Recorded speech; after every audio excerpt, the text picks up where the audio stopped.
हम सभी के जीवन की विकास की मुख्य रेखा होती है सड़कें। खुर्सीपार में हुआ भूमि पूजन का कार्य संपन्न। क्षेत्र में विकास की एक और सौगात विधायक प्रदीप जायसवाल विधायक अध्यक्ष खनिज विकास निगम ने दी है। आज उत्साह के साथ खैरलांजी से खुर्सीपार चुटिया मार्ग लंबाई 8.6 किलोमीटर लागत 3 करोड़ 23 लाख का भूमि पूजन ग्रामीणजनों की उपस्थिति में संपन्न हुआ। ग्रामीणों ने विधायक प्रदीप जायसवाल को भूमि पूजन के बाद ढोल नगाड़ों के साथ रैली निकालकर कार्यक्रम स्थल तक प्रशंसता के साथ लाने का कार्य भी किया। कार्यक्रम में बस्ती के कारण से बड़े वाहन निकलना ही मुश्किल हो रहा था जायसवाल के और साथ आज हमको ये रोड एकललाल डोरे की पूर्व जनपद पंचायत अध्यक्ष राशि प्राप्त हुई है। टेंडर भी हो चुके हैं। अति शीघ्र इस जनपद पंचायत अध्यक्ष इस रोड का काम चालू होने जा रहा जनपद पंचायत है। अध्यक्ष साथियों, प्रतिनिधि इस ग्राम के लिए विनोद लिल्लारे सरपंच रोशन कभी भी ऐसे पूर्व जिला पंचायत सदस्य मनोज दांद्रे नगर पालिका अध्यक्ष ये कभी गुड्डा भैया से बहुत कम ही बोला गया है। लालचंद बिरनवार जब पूर्व जब भी जरूरत पड़ी है जिस चीज की, वे हमारे आग्रह पर हमारे बीच में यहाँ हमेशा उपस्थित रहे हैं और जो चाहा है बराबर मिलता रहा है। पर आज जो हमारे भाई सरपंच जी ने जो रखा, ये अति आवश्यक रोडे हैं जो उसका प्रतिवेदन भी दिए हैं। यहाँ से बाबा जी की कुटी तक के तो शायद सावरी से रोड का निर्माण कार्य शुरू हो गया है। उसी रोड को खुर्सीपार से सावरी तक जोड़ देते हैं तो सावरी यहाँ पर हमारे लिए बड़ा सुगम रास्ता हो जाएगा। वैसे ही एक रोड उसी के साथ में खैरी महादेव टोला पर निकलता है। ग्राम पंचायत उधर से ही बनाती गई, इधर से ही बनाती गई है, पर जब से जनपद पंचायत में मुर्मीकरण का कार्य खत्म हो चुका है वो रोड बिल्कुल तहस नहस हो गई है और उस पर भी अति आवश्यक है कि उसको भी जोड़ा जाए तो खैरी भी जुड़ जाएगा। साथ ही यहाँ पर जो पुराना ग्राम पंचायत भवन था तो जिसके लिए अब वो टूट भी गया है, क्षतिग्रस्त हो गया। पिछली बार यहाँ पर जो सत्संग कार्यक्रम होता है, गुड्डा भैया भी आए थे और बताए थे कि एक सामुदायिक भवन यदि यहाँ बन जाता है तो इस ग्राम के लिए बड़ी अच्छी उपलब्धि होगी। ये चौक में हमेशा धार्मिक आयोजन हमेशा होते रहते हैं तो ये हो जाता है और यदि घोषणा कर देते हैं तो इस गांव के लिए बड़ी अच्छी बात होगी। आइए, मैं चाहूंगा कि आज ही घोषणा करें। हमारे जहाँ पर हमने रोड का भूमि पूजन किया वहाँ पर एक अपने एक बड़े गरीब परिवार के थे और वो बड़े भक्त भाव में रहते थे। उनने एक हनुमान शिव जी का एक मंदिर बनाया।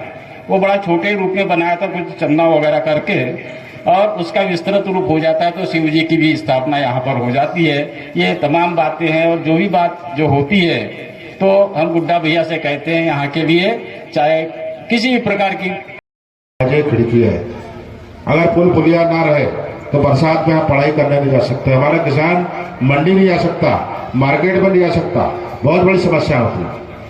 और हमने इन 4 सालों में जिस तरह से खैरलांजी क्षेत्र में सड़क का जाल बिछाया है वो किसी से छुपा नहीं है, लेकिन अभी भी बहुत कुछ बाकी है। हमारे सरपंच जी विनोद भाई कह रहे थे अभी कुछ सड़कें अभी भी बाकी है, चाहे नवेगांव जाना हो चाहे सावरी जाना हो। अभी हमने सावरी से चुटिया की सड़क काम चालू करवाया।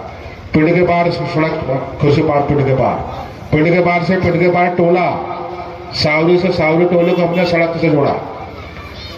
यहाँ से हम अभी चिचगांव चले जाते हैं, चिचगांव की सड़क पक्की सड़क हमने बनाया और खरखड़ी से लेकर डोंगरिया सड़क, दूसरी सड़क हमारे नवेगांव ख से डोंगरिया सड़क, ऐसी बहुत सारी भानगांव से लेकर डोंगर वाली और कितनी सड़क गिनाओगे। ये सारी सड़कों को हमारा प्रयास रहा कि खैरलांजी क्षेत्र के लोग कटंगी क्षेत्र से आराम से जुड़ जाए, किसी को दिक्कत न जाए। वाराणसी क्षेत्र में भी हमने बहुत सारी सड़कें स्वीकृत कराई। सड़कों के साथ साथ पुल पुलिया की जहां बात करते हैं, आप लोग समाचार पत्र पढ़ते हैं, टीवी देखते हैं, वाराणसी क्षेत्र में 4 बड़े पुल स्वीकृत कराए हमने। 4 बड़े पुल और एक फ्लाईओवर रेलवे के ऊपर।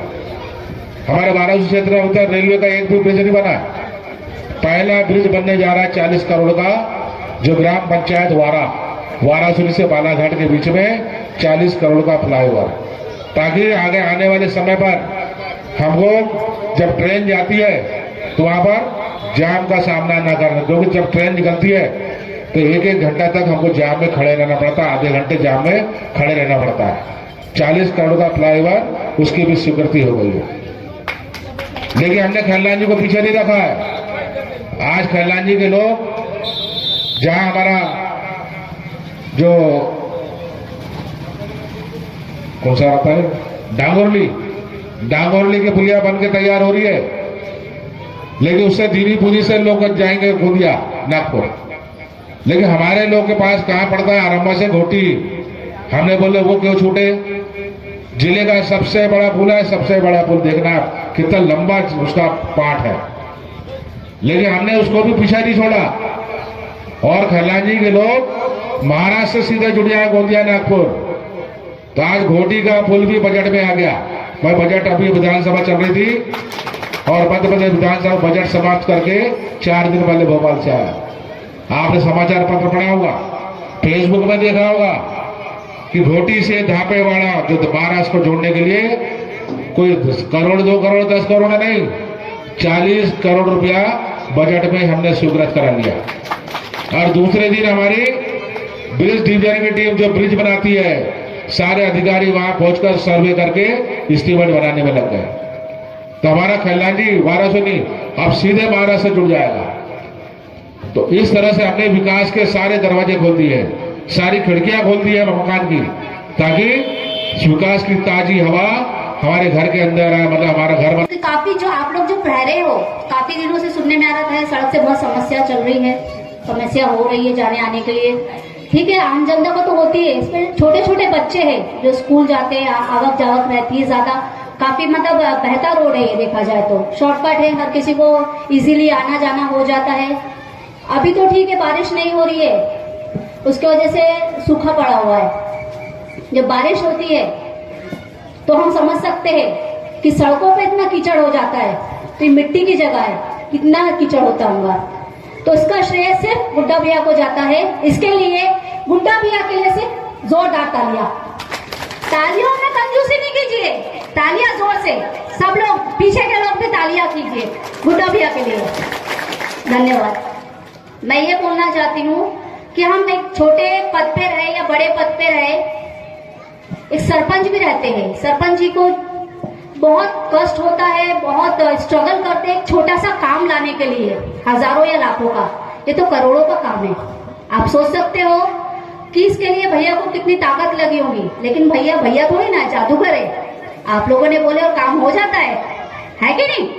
तो आप हर जो भी समस्या रहती है, जैसे अभी मेरे भाई ने बोले कि भैया आप लोगों से एक लगाव है, क्यों नहीं लगाव रहेगा, आप लोग परिवार हो भैया का, जो परिवार का जो हेड ऑफ द फैमिली रहता है, अभी हमारे लिए तो हेड ऑफ द फैमिली कौन है, भैया है, तो लगाव नहीं है, ये घर उनकी एक जिम्मेदारी है, वो अपना जिम्मेदारी पद है तो वो जिम्मेदारी समझ के उसको निभाते हैं, ना कि सिर्फ एक काम निपटाना। हाँ 5 साल का पद मिल गया, निपटाना, फिर अगले 5 साल जब आएगा, चुनाव का टाइम आएगा, तब तोड़ेंगे, तब कुछ ना कुछ कर लेंगे 1 साल के अंदर और का काम दिखा देंगे करके, तो लोग खुश हो जाएंगे। ऐसे जनता को बेवकूफ बनाया जाता है। लेकिन भैया कोविड भी आया, तब भी आया, सारी चीजें आई, फिर भी कंटिन्यू लगे हुए। आप देखिए कोई भी धार्मिक कार्य हो, चाहे आपका पर्सनल कार्य हो, वहां पर भैया उपस्थित रहते। आप बोलिए रहते कि नहीं रहते, आपने बुलाए हो और भैया नहीं आए, ऐसा हो नहीं सकता। और भैया के पीछे ऐसा नहीं कि भैया खाली पीली है तो एक ही प्रोग्राम है तो भैया आ गए उठ के, उनके पास काम ही नहीं है तो क्या करेंगे। भैया के पास बहुत काम है, बहुत बिजी है, हमें पता है।